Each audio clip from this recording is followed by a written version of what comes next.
Hey folks, James Abrinio coming to you from Abrinio Cho, your Northern Virginia personal injury and criminal defense law firm. Unless you've been living under a rock, you're probably aware that Sean Dunn, the sandwich guy, was acquitted by a DC jury recently for throwing a Subway sandwich at a Customs and Border Patrol agent. I'm just going to call them an ICE agent to keep it simple. At an ICE agent, despite it being caught on video. And I wanted to just take a look at it. I don't practice in DC. I was curious myself, so I wanted to take a little bit of a deeper dive. So I did a little bit of research and wanted to provide you my thoughts on it, as well as information that I found. And just as a caveat, as always, these videos are not meant to be legal advice. If you've been charged with a crime, you need to get your own attorney to get specific advice. This is for informational purposes only. And also, as a caveat, I would say don't throw items at officers, ICE officers, whoever. Even though he got acquitted here, it could have turned out a lot worse. Number one, it could have been a conviction. Number two, you could have had an agent overreacting, pulling out a gun, and all of a sudden somebody's dead or seriously injured. So I don't encourage this. While we can all kind of laugh at this scenario because everything worked out well, things can turn deadly quickly. So just in the future, just be careful, be safe, and of course, take care of yourself. So with that being said, let's first of all watch the video to exactly recall what exactly happened. Fucking way! You bitch! Motherfucker! Oh! Oh! Oh! You fucking gun!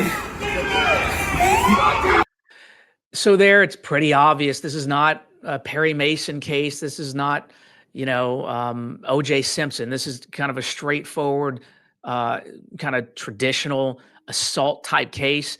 You have Mr. Dunn there yelling at the officers, obviously upset, asking, "Why are you here? Why are you here?"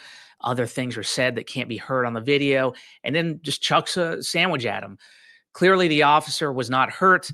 Dunn, realizing what he did, took off, and the officer chased him. I think actually Dunn ended up getting away. Later on, the White House did a whole video essentially where they stormed his house and wasted government resources doing this. And frankly, I think a lot of the reason that Mr. Dunn was ultimately acquitted, I think jury's just been not happy with the way this administration has been handling law enforcement, immigration enforcement. So I think ultimately that clearly paints a context to what happened here. But for me to understand a little better about what happened, I did a little bit of research and I found a really good article on Lawfare. This is a pretty well-known legal website written by Molly Roberts. And just to give her the credit that she is due, Molly Roberts, senior editor at Lawfare, previously a member of the editorial board of Washington Post. Clearly, she knows what she's doing, and really good article. So I want to throw out credit to her. And so I thought that was super useful. I think by how detailed this article was written, she was probably in the trial, observing, watching. I imagine she has a legal background. But just to go there, again, she points out United States versus Dunn, U.S. District Court. It looks like Judge Carl Nichols and obviously defendant Sean Dunn at the time. And so just fundamentally, whenever somebody is facing a criminal charge, myself as a lawyer, if I get a criminal case, the first thing I want to do is look at the statute that they're charged with, unless I'm very familiar with the statute. But even when I'm very familiar with the statute, I'm always going back and looking at the statute just to see what the wording is, because that's going to form the foundation for jury instructions that the jury is going to get. After you present the case, the jury gets a list of instructions, including what is the law, what is the statute they're charged with, and other operative terms within that statute. So in this article, she links 18 U.S.C. 11, subsection A, subsection 1. And so we'll just go over there and we'll take a look at that statute. So as you can see, 18 U.S. Code, section 111, subsection A, subsection 1. And just to be clear, I don't practice in D.C., okay? So I'm not familiar with the statutes. I'm not familiar with the case law defining the statutes. Typically here in Virginia, when you're charged with a crime, if you're a practicing lawyer in Virginia, myself, we're constantly studying these statutes, especially when we're defending cases or any other litigation issue. We're looking at them. How how are the operative terms used? How can we use them to our benefit? Maybe they're not very clearly defined, especially when you're defending a case. You're trying to look at when a statute is written, the government has the burden of proving the elements of that statute imposes every element beyond a reasonable doubt. So you're looking at ambiguity within the statute that you can use to argue that the statute is not clear and therefore the government hasn't proved their case. And so you're looking for those when you're forming your theory in defending the case. So the defense attorneys clearly did a great job here. So I know that they're looking at how they define the statute. So when you're looking at this, whoever obviously forcibly assaults, resists, opposes, impedes, or interferes with any person designated in section 1114 of this title. We're not going to get into the weeds of 1114. I'm just going to assume the Department of Justice at least did that right. And this ICE officer is defined as a person designated who, while engaged in or in count of their performance of official duties. That part, again, I don't think was very monumental in this case. It was an ICE officer. He was there on duty. Whether or not he was doing his function or not, maybe that's something to be argued that had they not, but defense, I don't think, focused on that. I think instead the operative term that they looked at, and I think absolutely is right, is forcibly. What does forcibly mean? Okay. And then assaults and resist, opposes, impedes, intimidates. So when I look at this, the term forcibly, and I'll tell you, as far as it comes to Virginia law, when you're charged with assault and battery on law enforcement, there is no qualification that the term that the action must be done forcibly. It's essentially if you assault and or batter or both a law enforcement officer, you're guilty. And so in Virginia, assault is really, and battery is a non-consensual touching done in a rude, vengeful manner. So you push somebody, you slap somebody, you throw an item at somebody. That is a non-consensual touching done in a rude, vengeful manner. And then assault is taking an action that is reasonably meant to cause somebody fear of bodily harm or death, of course, all that kind of stuff. So in Virginia, at least by statute, I think that the code is a little bit more difficult, right? And actually, assault and battery is not defined by code in Virginia. The law enforcement officer, the assault on law enforcement officer is a code, but it just says assault or batter a law enforcement officer. So assault is defined really by the common law, and I think that's the same way in DC. But what is different here that I notice is the term forcibly, and what does that mean? So when I'm looking, I'm always comparing and contrasting statutes. The absence of it in Virginia code means that it must mean something in the Virginia and the DC code. So forcibly, and I don't see that that's defined here. And as you can read, as we'll talk about in this article, it's clear that at least in Molly's observation, that that term forcibly is something that the attorneys are litigating. And so let's get into kind of what she observed and what she's reported. And she noted the question, as it turns out, isn't really did he throw the sandwich or did he not throw the sandwich? It's hardly in dispute. Even in defense emphasized in its opening statement, he did it. He threw the sandwich. Okay. And just to be clear, this is, I think, something that we term, and I've read, and it was in law school, fact beyond change. And when you're thinking about how to argue your case, you're thinking about facts beyond change. What a fact beyond change is something that you're never going to convince a jury didn't happen. This is on video, as we saw. He clearly threw the sandwich. So you're not going to be able to change that fact. And if you're a defense attorney or frankly any counsel, for facts beyond change, you're going to want to acknowledge those to your juries, because if you're going to try to get them to believe something they didn't see, then you're going to lose credibility. So there they are out in front. I think absolutely right. And what they should have done. And again, I'm not going to sit here and critique what they did or didn't do, just commenting on it. Clearly they did a good job. They got an acquittal, but here clearly hit the point. He did it. He threw the sandwich. You lose credibility if you don't acknowledge that. And obviously the government argued, no matter who you are, you can't just go around throwing stuff at people if you're mad. The sandwich in question, as defense put it, was just a punctuation. And they argued a harmless gesture that did not or could not cause injury. And just to be clear, from my understanding, they also made a First Amendment argument here that his behavior was protected by First Amendment speech. I think there was reference to, and maybe it was Molly referencing it, but I think there was reference of throwing a teddy bear at a child. There's no way that's going to cause harm. Here, the officer was wearing a bulletproof vest. And so the analogy is, look, this is First Amendment speech. There was never any behavior that could have caused harm here.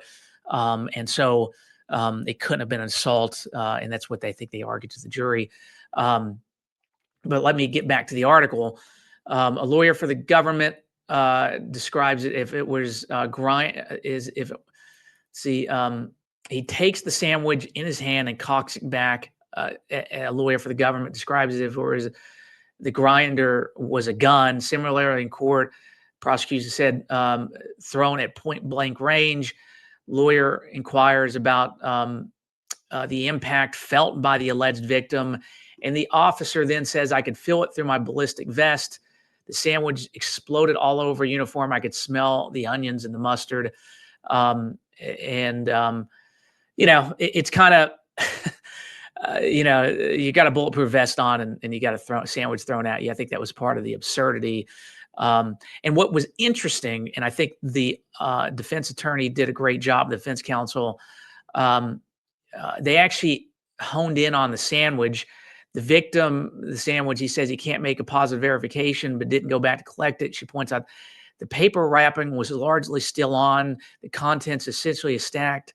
You don't see it there. There's mustard on it.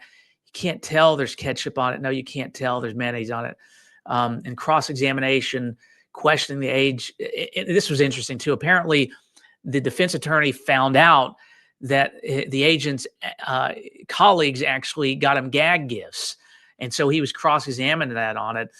Somebody put a plushy sandwich, another a felony footlog patch purchased from a vendor. So clearly, this has kind of made a joke. And as I'm thinking about it, let's take a look. Let's take a look real quick as we're looking here. Let's look at that sandwich. You can see it. Let's see if we can actually see what happens with the sandwich.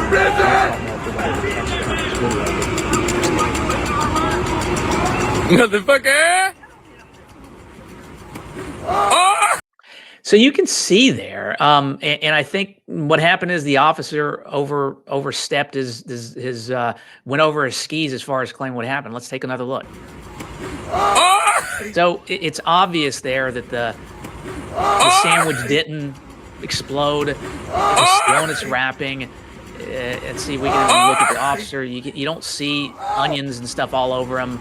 And so these are interesting facts that the defense took advantage of.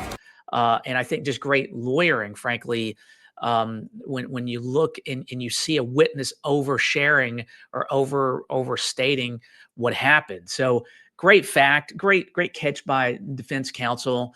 And again, a lot of this is going to the absurdity of it. I also wanted to highlight Molly's reporting of the closing. So defense in closing tells the jury throwing a sandwich doesn't constitute forcible conduct. So again, they're focusing on forcible conduct. Again, we're going back to the statute really quick. Forcibly assaults, resists, opposes, impedes, those kinds of things. Really honing in on what is forcible conduct. A man throwing, and this is the language, telling the jury that throwing a sandwich doesn't constitute forcible conduct any more than throwing a stuffed animal, as I would say, quote, 8-year-old in the middle of a temper tantrum, because there's no real likelihood of harm. As for the immediate apprehension of bodily harm required for an assault, the agent was wearing a ballistic vest created to keep you safe from harm, military rifle, and therefore definitely going to keep you safe from a sandwich. Now, Molly also pointed out the prosecution, for its part, thinks forcibly is different. Here we have defendant throwing, it's a sandwich, throwing it hard. As for assault, the government hones in on offensive point. Having a sandwich spiked on your chest, it's offensive to a person of a reasonable sensibility.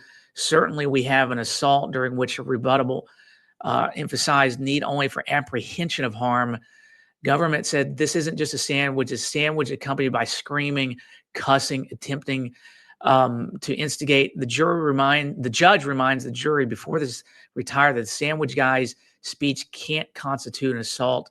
Any other verbs, it only provides context as the mens rea.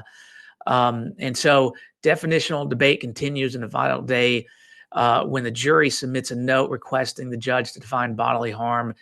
If it's different from injury, the jury eventually decides the terms are interchangeable. So as you can see, it's really coming down to forcibly, and I think that had a big deal when it came to what a jury thinks about. Again, when you're thinking about the definition of an assault, again, you just need behavior, at least, and this is in Virginia, and I'm not going to find, because you got to essentially do case law research. I think is the same in DC. So I didn't go this video for purposes of video. I wanted to get this video out relatively timely and work on my other cases. At least in Virginia, an assault is actions taken that cause a reasonable person to be in reasonable apprehension of fear of bodily injury or death. That's where you're getting the bodily injury. The argument that that a sandwich being thrown doesn't reasonably constitute somebody to be reasonable in fear of bodily injury. I get that. But battery, and that's also, as I'm looking at this, that maybe that's another thing that's lacking in this statute as we're looking here. Forcibly assaults. It doesn't, and then it goes on to resists, opposes, impedes, intimidates, and fears with.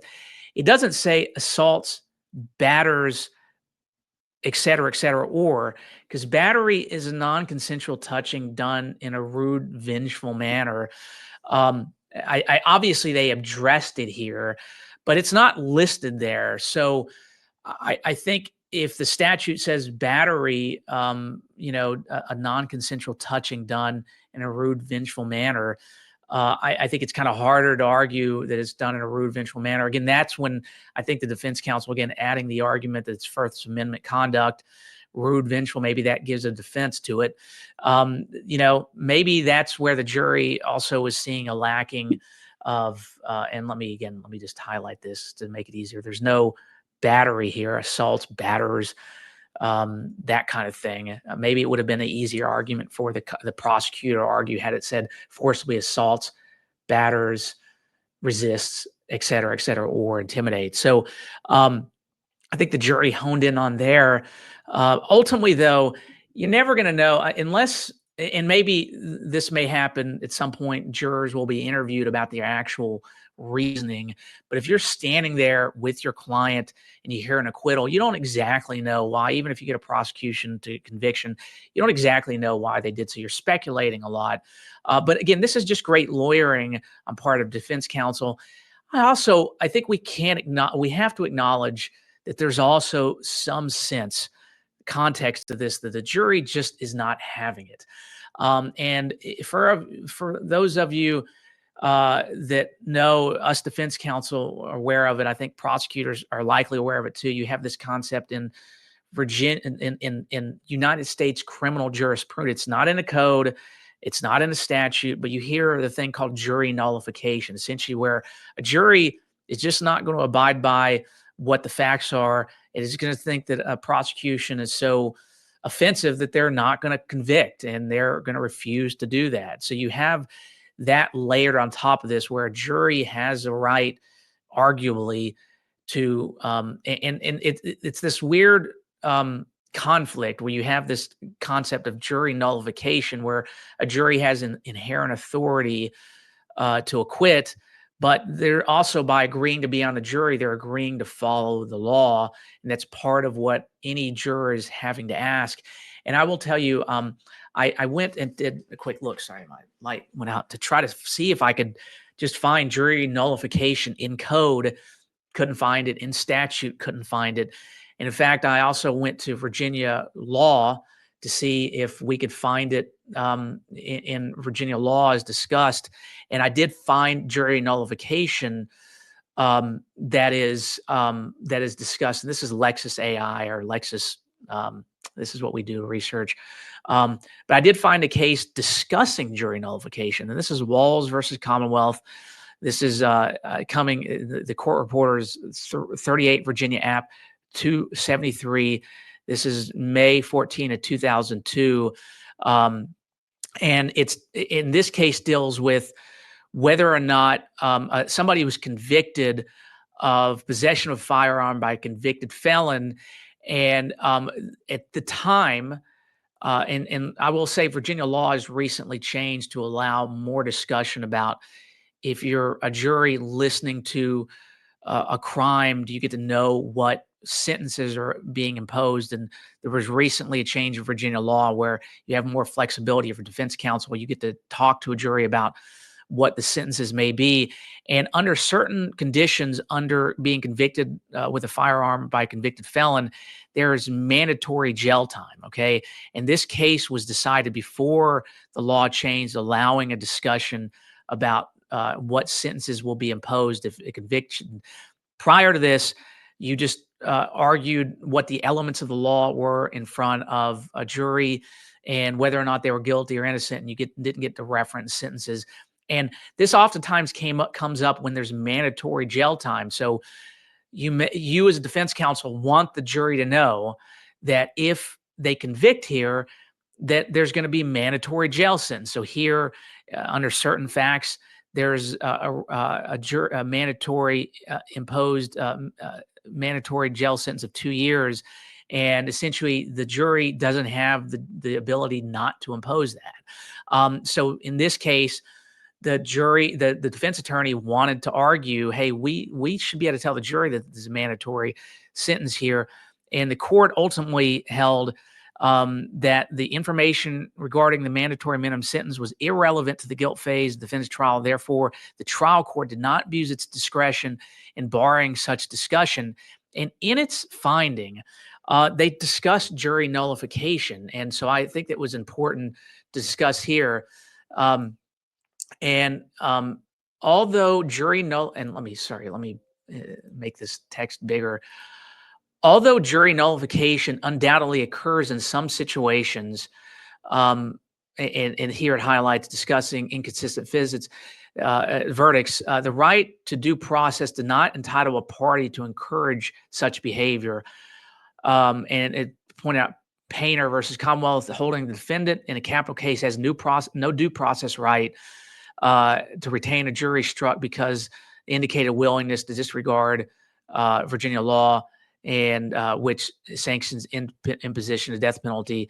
Again, Virginia law used to allow death penalty. Now it's been changed, but in that prior case, clearly what's happened is the defendant wanted to keep on a juror who said, look, we would never impose the death penalty, despite that being Virginia law. It said, because the jury could make no legitimate use of that information about mandatory minimum sentence while deliberating upon appellant's guilt or innocence, the exclusion would serve only to encourage inappropriate use of this information and did not constitute abuse of discretion. So it's essentially saying that jury nullification is not something that juries can be told about and should be encouraged to do. Let's see, because argument regarding mandatory minimum sentence to be imposed upon a conviction for offense is irrelevant to the guilt and innocence phase, serves only encourage jury nullification. Again, the courts here are saying, at least the Virginia court is saying, we're not going to allow you to instruct the jury on jury nullifications. Look, we recognize that it happens, but essentially that's not part of Virginia law. And also, I did a quick Google search to try to find if I could find any statutes. I did find, and let me share this tab, a U.S. D.C. Circuit Court case back in 1972, again, discussing jury nullification. This case, it's not a, again, I don't do D.C. work, but it dealt with the so-called DC-9. Apparently, they essentially trespassed onto a Dow chemical plant and caused destruction of property. I think they were protesting what that company was doing. I don't know much about the facts of that case, so I'm not going to get into that here. But here, just you have the DC courts recognizing The sticking point, however, is whether a jury should be told of its power to nullify the law in a particular case. Here, the trial judge not only denied a request instruction of nullification, it also barred the defense counsel from raising the issue in argument. The mayor affirms that ruling. I see no justification for harm. And by the way, let me just go ahead and bring back that citation so you can take a closer look if you're interested. 47 F. 2nd 1113 DC Circuit 1972. And then they go on to talk about more jury nullification. The court's reason the jury, uninformed of its power to nullify, will invoke that power only where it is feel strongly about the values involved in the case, so strongly that it will itself identify a case, establishing a case high conscious. So essentially there, the court, the DC court back in 1972 is recognizing that juries have an inherent authority to nullify conviction. And so, but a trial judge, especially here in Virginia, will not allow you to inform a jury of its right to nullify. And it's really questionable about like, what is the legality of that? But the reality is when a jury acquits and if they nullify, there's not a whole lot that a prosecution can do once that jury has reached that verdict. So is that part of what's happening here? I don't want to take away credit from what defense counsel did, because clearly they did a great job. But that, I think, is context to be considered. And I imagine that the Trump administration, as they're going forward with these types of behaviors, is recognizing that, at least in D.C., there are juries that are not accepting what they're doing, and in instances will acquit. I think there's been other jury acquittals throughout the state. Clearly, in this case, they also remarkably tried to indict Sean Dunn on a felony, which the grand jury refused to indict upon. I think that was, under the felony statute required actual bodily harm, which on the face of it's absurd. But, again, it's just an important case to be aware of, because it's important that, I think that anybody watching this video, anybody that's paid attention to kind of my views, I'm a criminal defense attorney. I also do personal injury. I represent victims injured due to criminal violence, due to negligence, due to medical malpractice. I represent victims in cases that are being prosecuted by the government here in Virginia, in addition to doing criminal defense. So I see both sides of the aisle on concerns about, permitting violent behavior, or what could be construed as violent behavior. Because again, one thing that I worry about when you see things like this is it emboldening folks to taking physical action against law enforcement, even if it's something as, what I would argue, innocuous as throwing a sandwich, but could be misinterpreted by law enforcement as violent behavior. And look, I think that what this Trump administration is doing with ICE, with the National Guard, is absurd. I think it's an abuse of power. I think it's a waste of taxpayer dollars. I think politically it's absurd. And I hope that politically our country is able to come together and frankly vote him out of office. But that being said, there are cases where even, I oftentimes think about the young National Guard officer that is being deployed and following orders, and, a young kid that, just joined the National Guard or joined the military, serving the country and doing what they're required to do, and essentially being used as a political pawn by this government. And they are standing there. They're not really experienced. Let's think about the young guy that just got out of boot camp. It's not experienced about these things. They're being asked to, do crowd control when they were never trained to do that. And they see, it's a very hectic situation.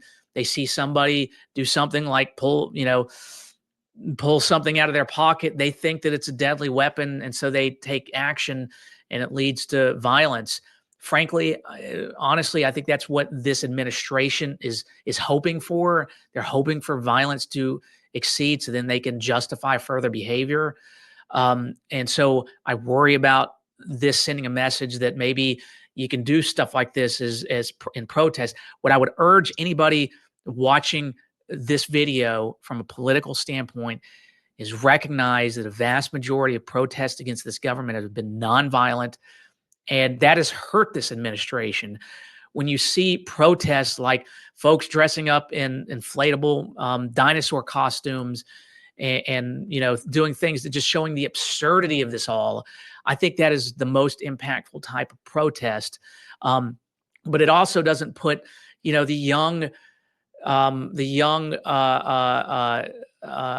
person that's been called to do things that they don't agree with, the young National Guard officer, the young, my view on immigration officers, I'll put that aside, but let's talk about the young National Reservist asked to do something that they don't agree with, but they're just trying to follow orders, putting them in a tough spot. So just be aware of that.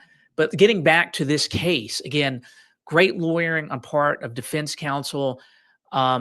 If there is the context of jury nullification, this is one of these scenarios where that's the reason it exists. Now, I'm sure there is times in history where you've had jury nullification applied where we would not agree with. I'm thinking about, you're talking about violence in the Jim Crow era where, folks were getting acquitted for being violent and causing deaths and terrorism against minority communities, against Black communities.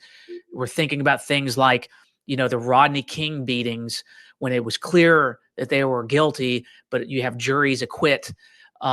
Jury nullification can be abused. But this is one instance where if that happened, I think it was appropriate. But also, I don't want to discredit what defense counsel did. Good lawyering. And frankly, I think an abuse of that office. You have the head DC prosecutor, Jean Pirro, who, let's be real, she's essentially a Fox News host that brought this prosecution out of spite to send a message. And I don't know who actually prosecuted on behalf. I think they were line attorneys. I know that when it comes to the Jim Comey case, they can't even get line attorneys to prosecute the case, which good on them. But this is the context that we're dealing with. So interesting case. You may be still sitting there. How could a jury acquit? I think it's a mix of good lawyering. I think there may be a part of jury nullification. Either way, from a criminal defense perspective, it's super interesting. And look, guys, stay safe. I wish you guys the best. Any questions, comment below. You may disagree, comment below. Feel free. If you found this video useful or interesting, make sure to like and subscribe and comment. If you didn't like it, comment. A big part of what I'm trying to do with this video is get a bigger reach. And YouTube, rewards things how I don't still understand, but I figured just produce interesting content. And when you're living tragically in the time that we're living in, interesting content constantly comes down the pike. But that being said, the focus of this channel is not political and not current events. It's to educate folks about Virginia criminal and personal injury law, help you make better decisions about your cases. But again, not legal advice, but just information. So wish you guys the best. Take care.